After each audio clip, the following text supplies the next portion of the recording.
एक मिनट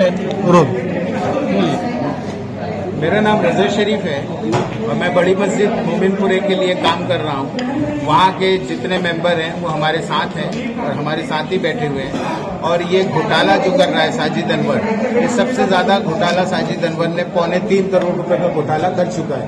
उसी विषय में इन्हें गवर्नमेंट की जगहों पे भी कब्जा किया हुआ है, जिसके लिए कोई सुनवाई हमारी कहीं नहीं हो रही है।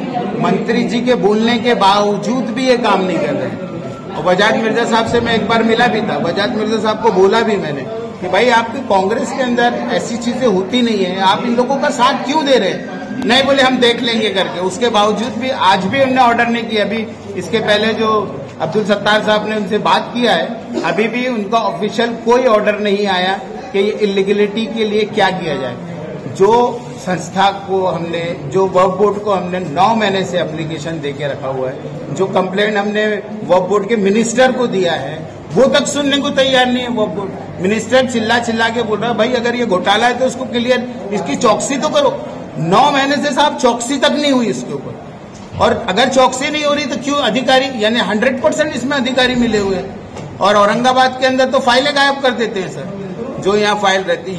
यहाँ पे अगर आप जाएंगे वक्फ बोर्ड के अंदर तो यहाँ पे मेंबर, जो वक्फ बोर्ड के मेंबर है उनकी लिस्ट भी नहीं है। वहाँ सिर्फ 2 नाम लिखे हुए, एक चेयरमैन और एक सिंगल मेंबर, जिसके अंदर बॉडी के अंदर कम से कम 5 से 6 मेंबर रहते हैं, जिसका नाम यहाँ पे गवर्नमेंट, यहाँ पे पब्लिक को पता तो रहना चाहिए कि ये वक्फ बोर्ड के मेंबर है, वो तक नहीं बताते। अननेसेसरी सारी चीजें, इन्हें नजूल की जगह पे कब्जा कर लिया। गवर्नमेंट की जो वक्फ बोर्ड की प्रॉपर्टी है, बिना इजाजत के, वक्फ बोर्ड के भी बिना परमिशन की पूरी बिल्डिंग बना दी है। एनएमसी से इनने परमिशन नहीं लिए। और जो चीजें मेंबर को जो गुशारा बांटते हैं, ये जो बुक बांटते हैं, उस बुक से ऑडिट की रिपोर्ट कुछ भी नहीं मिल रही है, मैच ही नहीं हो रही है। और इनके घोटाले ऐसे ही चलते रहे तो संस्थाओं का क्या हाल होगा मालूम नहीं। ये तो भगवान ही जानता है, ऊपर वाला ही अल्लाह ही जानता है। और अभी आपने बताया कि मस्जिद का नाम भी चेंज कर दिया ना, जामा मस्जिद अकाउंट्स, बड़ी मस्जिद के अकाउंट्स में 8,100 रुपए दिखा रहे, बाकी पैसा कहाँ जा रहा है? अगर आप बड़ी मस्जिद जमाने से लिखी हुई है, जो बड़ी मस्जिद अपना कौन बनेगा करोड़पति के अंदर क्वेश्चन था उसके अंदर कि एशिया की कौन सी मस्जिद है जो बिना पिल्लर की है। अपने यहाँ नागपुर की एक एशिया की मस्जिद है ये जो बिना पिल्लर की, इसके अंदर बीच में कहीं कोई पिल्लर नहीं है। अब जब नेशनलाइज मस्जिद का नाम अगर चैनलों पे चल रहा है और उस जगह ये ऐसा घोटाला होगा, और जब देखो जब आप मेंबरों को भगा देते हो, ये बिल्कुल 4 लोगों की बॉडी है, वही चला रही है। ट्रस्टी जो है साजिद अनवर जो सेक्रेटरी बना हुआ है, और डॉक्टर हिफ्जुल रहमान है ना, चेयरमैन हिफ्जुल रहमान, यही दोनों साइन करते हैं मोस्टली। अब ट्रेजरर जो बनाए हो आपने, बोर्ड ने ऑर्डर किया है कि आपको सेक्रेटरी को, आपको सिर्फ जो बुक्स है वो संभालना है और ट्रेजरर को पूरे अकाउंट संभालना है। तो ऑब्वियसली ट्रेजरर की साइन होना चाहिए उसके ऊपर। इनकी कभी ट्रेजरर की भी साइन नहीं थी। वो चैरिटी कमिश्नर 2003 का ऑर्डर है, जिसके अंदर ऑर्डर के अंदर 20 नंबर और 19 नंबर 8 नंबर से दिया हुआ है, how to process will go for election and what is the work of the secretary and what is the work of chairman and what is the work of treasurer की आपको कहीं पे भी कोई साइन नहीं मिलेगी। खजांची की अगर साइन नहीं है तो वो ऑडिट माना जाएगा कि नहीं माना जाएगा? हर जगह इनने चेयरमैन और सेक्रेटरी की साइन, मोस्टली सेक्रेटरी करता है साइन, और कई चीजें तो बताता नहीं, मीटिंग तो होती ही नहीं है। यही मेरी विनती है कि आप लोग इस मस्जिद को बचा लीजिए, और ये नागपुर की शान है। और मैं हमेशा चाहूंगा कि मैं हर लोगों से बोलना चाहूंगा कि इस मस्जिद के ऊपर आप थोड़ा सुनिए और इसके ऊपर बोलिए, ताकि धन्यवाद। Thank you. है और मैं एग्जीक्यूटिव मेंबर हूँ, ट्रस्टी हूँ इस बड़ी मस्जिद मोमिनपुरा नागपुर का। आज हम ऑफिस में बैठे हुए हैं। अभी इस तरह जो आरोप लगाया जा रहा है ट्रस्ट कमेटी के ऊपर में, इसका हमने खंडन किया है। लोकमत समाचार में 2 दिन पहले हमारे तरफ से न्यूज भी आई थी। इसमें हमने बहुत क्लियर अंदाज में ये बात बताया कि पूरा की पूरा ये आरोप लगाया जा रहा है, इसका हकीकत से कोई भी तरीके का संबंध नहीं है। और जो आरोप लगा रहा है जो रजा शरीफ है, उसका इस लोकेलिटी से, इस मोमिनपुर एरिया से, और ना ही वो हमारे यहाँ का कोई मेंबर है, जनरल मेंबर है, ना एग्जीक्यूटिव मेंबर है।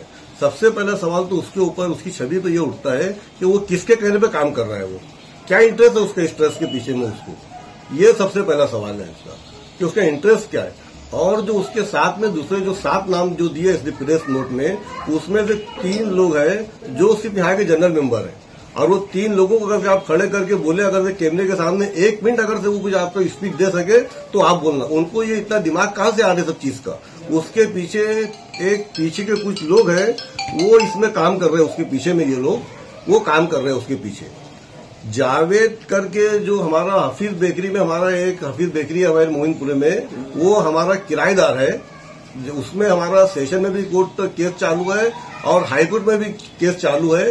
तो ये जो रजा शरीफ है वो जावेद का दोस्त है, ये मिल के फंडिंग करवा रहे हैं इसको, और भी कुछ लोग इसके पीछे है जिसके बारे में हमारे पास कोई क्लियर नहीं है हमारे पास में। इस तरीके से हमारे ऊपर आरोप लगा रहे हैं। कुछ यहाँ पे दुकानें कुछ रेंट से दिया है तो उसका भी कुछ एंट्री है नहीं, ऐसा भी कुछ आरोप लगा हुआ है आपके ऊपर। और कुछ पैसों में ज्यादा गड़बड़ी घोटाले हुए जी, उसके बारे में आपके कुछ आरोप लगे हैं, तो इसमें आप क्या करेंगे? ये जो आरोप लगा रहे हैं, तो ये जो कहते हैं ना कि आ बैल मुझे मार, ये वो कहावत है। ये जो कमेटी ने काम किया है, कंस्ट्रक्शन का जो काम किया है, इसके ऊपर जो हमारे तकरीबन 100 मेंबर, 300 मेंबर है, 325 मेंबर्स है, वो कमेटी को अप्रिशिएट कर रहे हैं। कमेटी को अप्रिशिएट कर रहे हैं। जिस बिल्डिंग की ये बात कर रहा है ये, वहां से कमेटी को 1800 रुपया, मैडम 1800 रुपये किराया मौसूल होता था हमको महीने का। आज भी कंस्ट्रक्शन होने के बाद में अराउंड 1.5 लाख रुपये हमको आ रहा है। कमेटी ने और भी कंस्ट्रक्शन के काम किए हैं जो आयु 2015-16 में 76,000 रुपीज थी। आज अभी हमने जो फाइनेंशियल ईयर जो क्लोज हुआ उसमें 24 लाख एंड अबव है। 76,000 in 2005 and 6. Now it has been increased up to 24 lakhs. ये कमेटी काम कर रही है। और जो किराएदार थे वो 75 साल, 70 साल, 60 साल पुराने किराएदार थे। आप खुद सोच सकते हो, जर्नलिस्ट हो आप, किराएदार को खाली करवाना कितना भारी काम है। अल्हम्दुलिल्लाह ऊपर वाले की कृपा है, हमने एक सॉलिड तरीके से काम किया, मोहल्ले वालों का सपोर्ट रहा, हमने उनको खाली करवाया। खाली करवाने के बाद में उनसे 10 लाख रुपया, 5 लाख रुपया, 12 लाख रुपया हमने उनसे एडवांस लिया एज ए कंस्ट्रक्शन के लिए हमने एडवांस लिया। भाई मस्जिद के पास तो पैसा नहीं रहता ना, वो कहां से उसको कंस्ट्रक्शन करती थी। उनसे पैसा लेके हमने कंस्ट्रक्शन किया और उनको जितने पुराने किराएदार थे सबको हमने किराए से दिया हमने उसमें। और जो ये आरोप लगा रहे हैं, इनको इतना दिमाग नहीं है। ये रजिस्टर्ड एग्रीमेंट हुआ है sir, all agreement has been registered, not notary, not 100 rupees stamp paper, पूरा रजिस्टर्ड एग्रीमेंट है। और इसका लिखा जोखा पूरा हमारे पास में रजिस्टर्ड होने के बाद में कहां छुप सकता है ये। और सब वक्त को इसकी पूरी इन्फॉर्मेशन है। और इनका एक आरोप यह है कि इन्होंने एनएमसी जो लोकल अथॉरिटी उससे परमिशन नहीं लिया है। कितने दफा लोगों का बताया गया, हमारे पास में सैंक्शन है, हमारे पास में सैंक्शन मैप है, हमने इसको सैंक्शन करवा के यहाँ पे काम किया हमने। और दूसरी बात, इसी कॉम्प्लेक्स के अंदर में हेल्थ लाइन से हम एक काम कर रहे हैं। हेल्थ में हमारे पॉली क्लिनिक चलता है, सुबह 10 बजे से रात के 10 बजे यहाँ पे डॉक्टर अवेलेबल रहते हैं। अभी आप चलेंगे 2 मिनट के लिए, मैं आपको लेके चलूंगा। हमारे वहाँ पे कैंप चालू है हमारा भी, वहाँ पे यहाँ पे सर्जन को हम बुला रहे हैं, कार्डियोलॉजिस्ट को बुला रहे हैं, यहाँ पे कैंप हम लोग ऑर्गेनाइज कर रहे हैं। हमारी इस मस्जिद के प्रीमाइसेस में आपको हम दिखाएंगे कंप्यूटर एजुकेशन चल रहा है, कंप्यूटर क्लास चल रही है। National institute of open school NIOS का एक अपना गवर्नमेंट रजिस्टर्ड दिल्ली से है, उसमें कमेटी काम कर रही है ओपन स्कूल के नाम से। यहाँ पे ऑनलाइन ऑफलाइन क्लास हो रही है, तकरीबन 50-60 बच्चे अभी तक पास हो गए। ये सब कमेटी काम कर रही है। और मैं इनको चैलेंज करता है, मैं इनको इसके पहले भी किया, आज भी कर रहा हूँ आपके माध्यम से, एक आधी ऐसी रिसीप्ट प्रोड्यूस करे 2, 4, 5, 10 हजार की कि रसीद बनी हुई है और हमारे यहाँ पे लेजर में उसकी कहीं कैश में एंट्री नहीं है, या एक आदि को कोई आके बिल लेके गया है, बिल का यहाँ से पैसा ले लिया है और उसको नहीं मिला है। ये आज तक चैलेंज नहीं कर सकते ये हमको। कितने सदस्य है इसमें? हमारे टोटल 7 सदस्य हमारे इसमें, 3 उसके अंदर में। कितने साल से सदस्य हैं हमारे यहाँ पे? जो इसका जो होता है हमारे यहाँ पे जो इलेक्शन होता है, जो हमारे यहाँ पे हर 3 साल में, हमारे यहाँ पे हर 3 साल में इलेक्शन होता है। हर 3 साल में यहाँ पे इलेक्शन होता है। 2003 से ये परंपरा चालू है कि हर 3 साल का टर्म्स होने के बाद में यहाँ पे इलेक्शन होता है।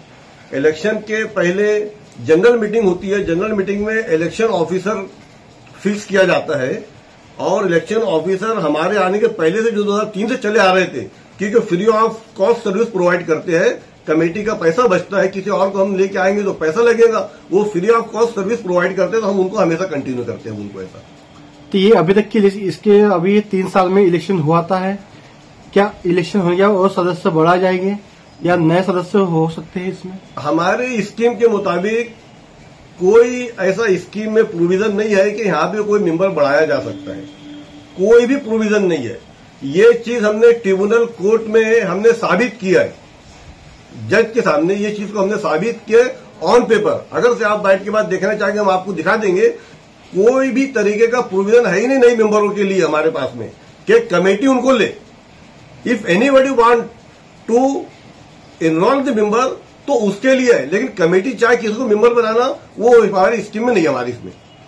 तो अभी आपके ऊपर जो आरोप लगते जा रहे हैं, तो इसमें आप अभी जो आरोप लगा रहे हैं आपके ऊपर, आप क्या एक्शन लोगे? और पहला मेरा एक सवाल था कि अभी तक के अपने मस्जिद में कौन से विकास किए, कौन से कार्य किए, उसके बारे में जानकारी दीजिए। विकास के बारे में मैंने आपको बताया, हमने 2 कॉम्प्लेक्स बनाए हैं। 2015-16 में जो 76,000 रुपये जो रेंट से हमको आते थे सालाना, वो 24 लाख में चले गए हैं हमारा। उसके बाद में मैंने आपको पॉली क्लिनिक के बारे में बताया, पॉली क्लिनिक चल रहा है, कंप्यूटर क्लास चल रही है हमारी। नीचे में हमारे पास में बेसमेंट में है, यहाँ पे मदरसा चलता है। जमीन ओपन स्कूल के बारे में बताया, हमारा जमीयत ओपन स्कूल चल रही है। ये तो हमारे काम है और आगे इंशाल्लाह इसके अंदर हम और बढ़ोतरी करने वाले हैं। लेकिन ये कुछ ऐसे बैड एलिमेंट्स है, इस सोसाइटी के बैड एलिमेंट्स है, इनके बारे में हम कमेंट्स नहीं करेंगे। इनको तो अभी हम इनको कोर्ट में हम देखेंगे, इनको इसके ऊपर हम FIR करेंगे, वरना इनकी क्या हैसियत है हम एक एक का नाम लेके बताए अभी कि ये मतलब bad elements of this community है ये, कि ये क्या करते हैं, क्या इनके इनकम ऑफ सोर्सेज है, वो हम नहीं बताना चाह रहे। इनको तो हम कोर्ट में बताएंगे अभी इनको ऐसा। सर आपका परिचय बताइए और आपके ऊपर जितने गंभीर आरोप लगे हुए इसके बारे में। मैं साजिद अनवर, सचिव जो है जामा मस्जिद मोमिनपुर नागपुर। आपके ऊपर जी इतने गंभीर आरोप लगे हुए एक मस्जिद के बारे में क्या कहेंगे आप? सर इसका जो है सच से तो कोई वास्ता ही नहीं है। लोग जो है बाय फेस मुझे जानते हैं, मेरी पैदाइश नागपुर शहर की इसी महल्ले की है। मैं जो है लोग बचपन से मुझे जानते हैं। ये सब जो है ये रजा शरीफ करके, हाँ ये इसको भी लोग जानते हैं। ये रजा शरीफ जो है, जो अभी हमारे कमेटी के जो सलीम अंसारी साहब ने जो आपको बाइट दिया, उसके अंदर एक मैटर सर हमारा ये कोर्ट मैटर है, ये हफीज बेकरी।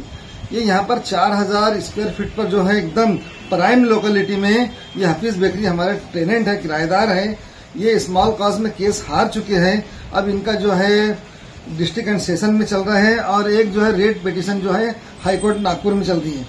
तो बस अब ये जो है इनकी जो है नैया जो है अनकरीब डूबने वाली है।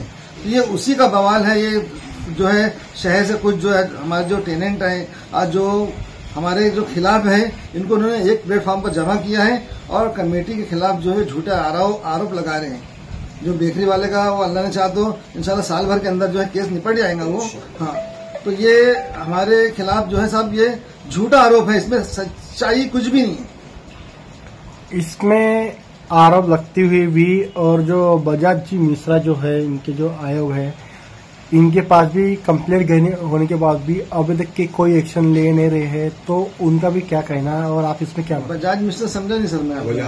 अच्छा हाँ भाई वो तो है, इंक्वायरी हुई, इंक्वायरी होने के बाद है ना, इस पर जो है हमारे से रिटर्न जो सेज मांगा गया, हमने रिटर्न सेज दिया और 18 तारीख को उस पर हेयरिंग हो गई, क्लोज फॉर ऑर्डर हो गया वो।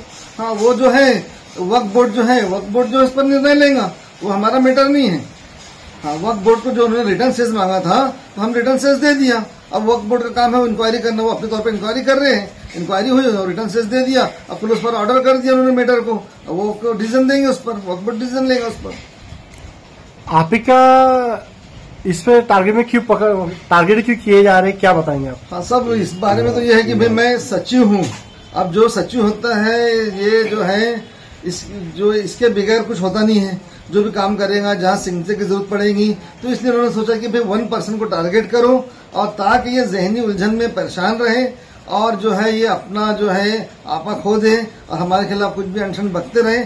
लेकिन मालिक ने मुझे बहुत बुद्धि दी है। मैं आज जो है यहाँ पर 15 साल से सचिव पद पर हूँ मैं, और जब भी इलेक्शन होता है ये मालिक अल्लाह का फजल है, मालिक की कृपा है कि मैं सबसे उम्र में छोटा हूँ, लेकिन सबसे ज्यादा वोट मुझे लोग देते हैं क्योंकि मेरा वर्क देखते हैं कि ये पूरे जो है टीम को साथ लेकर चलता है और जो मस्जिद के जो 350 से ज्यादा जो मेंबरान हैं उनको साथ लेकर चलता है। अब 2-4-10 तो ऐसे रहते हैं साहब जो उनका काम ही है कि भाई एलिगेशन लगाना ये करना, लेकिन उससे हमारी छवि पर मालिक का फजल है, कोई फर्क नहीं पड़ता। उसके एलिगेशन से हम पर कोई फर्क नहीं पड़ता और लोग हमको बचपने से पैदाइश से जानते हैं। अगर आपके ऊपर ऐसे एलिगेशन लगते जाएंगे तो आप इसके ऊपर क्या कार्रवाई करोगे? हाँ, इसके ऊपर तो हम कानूनी कार्रवाई करेंगे। तो आज जैसे अभी तक ये हो रहा था कि बिगर नाम से होता था, लेकिन आज उन्होंने हमारे को छेड़ दिया है ना। जैसे मधुमक्खी को आदमी छेड़ता है तो वो कह दूंगा हाँ, तो इसलिए इन्होंने मेरे नाम के साथ जो उन्होंने दिया है तो इस पर जो है हम FIR दर्ज करेंगे और इनको जो है कोर्ट में खींचेंगे इसमें और मानहानि का दावा डालेंगे इसके ऊपर।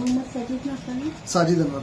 हाँ सर, मेरा एक सवाल है। उन्होंने जो कल प्रेस कॉन्फ्रेंस ली थी उन्होंने बताया है कि आपको पहले रहने के लिए घर तक नहीं था, कुछ भी नहीं था, लेकिन आज के डेट में आपको यहाँ पर और आज के डेट में आपके पास में बहुत सारी संपत्ति आई, तो ये कहाँ से आई वो बोल रहे कि इसकी जांच होनी चाहिए। हाँ तो बिल्कुल इसके बारे में क्या करें? हाँ बिल्कुल जांच होनी चाहिए ना। मेरे पास कितनी संपत्ति है बिल्कुल मैं तो ओपन हूँ। हाँ, मेरे पास कितनी प्रॉपर्टी है बिल्कुल जांच होना चाहिए। जो भी डिपार्टमेंट है इसका वो डिपार्टमेंट मेरी कंप्लेंट करे और मेरी जांच करवाए। मेरे पास कितनी प्रॉपर्टी है और कितनी मेरे पास 4 व्हीलर्स है और जो भी है मेरे पास उसकी जांच होनी चाहिए। उसके लिए हम तैयार बैठे।